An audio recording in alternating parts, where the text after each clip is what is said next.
बिस्मिल्लाहिर्रहमानिर्रहीम अस्सलाम वालेकुम जी। आज मैं आपके लिए जो रेसिपी लेके आई हूँ वो शायद ही आपने वो रेसिपी कभी मतलब इस आपके यूज़ में आई हो या कभी आपने देखी हो। देखें, ईद आ रही है तो ईद में आपने गोश्त तो खाना है, तो उसको हज़म करने के लिए भी हमारे पास कोई चीज़ होनी चाहिए। तो मैं एक ऐसा मशरूब लेके आई हूँ जो कि हमें वो हज़म करने में भी मदद देगा गोश्त को। ये मैंने पुदीना लिया है 1 गुट्टी।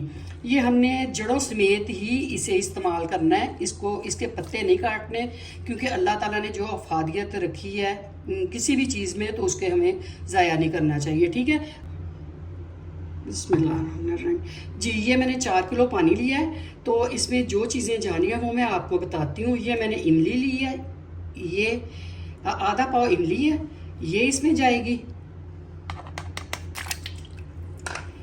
ये अनारदाना लिया है, ये इसमें जाएगा। ये मैंने 2 लिया है अनारदाना, अच्छी तरह वॉश कर लिया है। अब इसमें जी जाएगा ये जो भी मैंने आपको दिखाया है, पुदीना जाएगा 1 गुट्टी।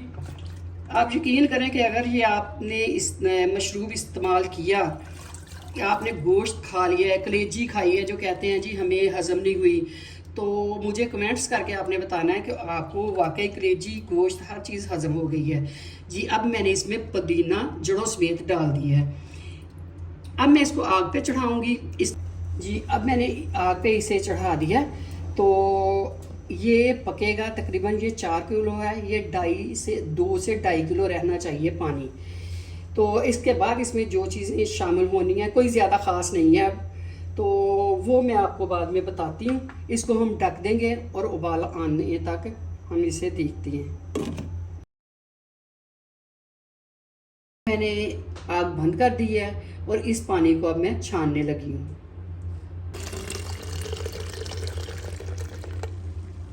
अब हम इसमें पहले काला नमक डालेंगे और फिर बाकी पानी डालूंगी मैं इसके अंदर। अब इसमें जाएगा काला नमक।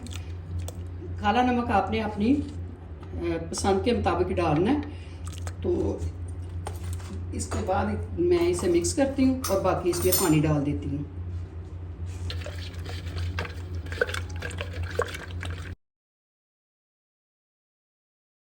जी, ये हमारा मशरूब तैयार है। इसको आपने बोतलों में भर के फ्रिज में रख लेना है और ठंडा करके पीना है।